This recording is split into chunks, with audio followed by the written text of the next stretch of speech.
Greetings from Full Circle Bookstore. My name is Stephen, and you are watching the Full Circle Book Report, in which I talk about new and notable books to pass through the store. This episode, we're going to talk about 3 new hardcovers and 2 new paperbacks. That's it. That's the intro. Let's get started. Way back in 2013, Helen Macdonald made a name for herself with H is for Hawk, a book that chronicled her experiences raising a hawk in the wake of the death of her father. Now she returns with what is probably the most anticipated nature book of the year. Vesper Flights is a collection of essays that cover a wide range of topics, from birdwatching atop the Empire State Building to scavenging a forest for mushrooms.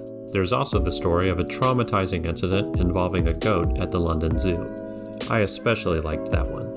As in H is for Hawk, Macdonald does more than simply present nature to us to gawk at.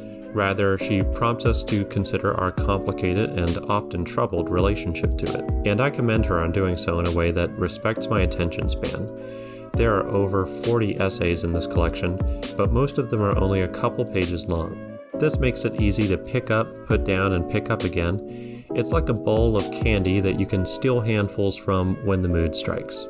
The next hardcover came out back in July, but it sold out almost immediately, and we only just recently got it back in stock. The Only Good Indians is a horror story about 4 native men trying to escape supernatural retribution for breaking a taboo on an elk hunt. This book has the ethos of a slasher, but it feels fresh because it's steeped in Native American culture, and it's written by an author with that background. The squeamish may want to avoid it, but I think it makes perfect Halloween reading. Reconsider reading Dracula for the 10th time, and replace it with this. It's certainly bloody enough. Contact with Extraterrestrials would certainly round out 2020, but just in case that doesn't happen, we have the debut novel by Lindsey Ellis. Axioms End takes us back to 2007, a simpler time when a Bush is president and aliens are real. Following the revelation that aliens have existed on Earth for decades, a woman named Cora must act as the intermediary between mankind and an alien named Ampersand. First contact stories are nothing new, but this one stands out for Cora and Ampersand's dynamic relationship, as well as some smart commentary on the post-9/11 world. With the hardcovers out of the way, let's talk about these new paperbacks.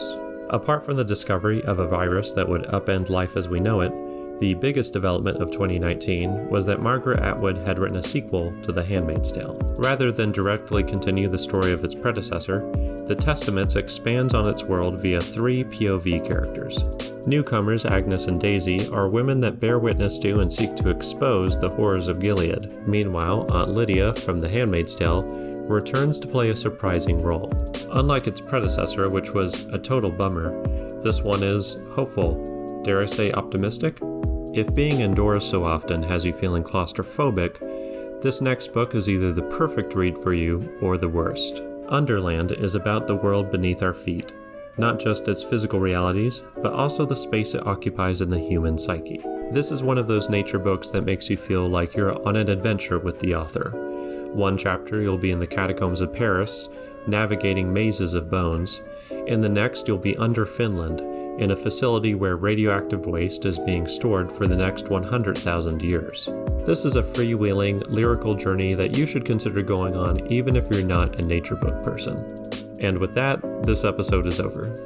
Thanks for watching, and please, like this video, subscribe to the channel, and click the bell icon so you're notified of future videos. And if you'd like to see even more new books, strap on a mask, and visit us at Full Circle Bookstore.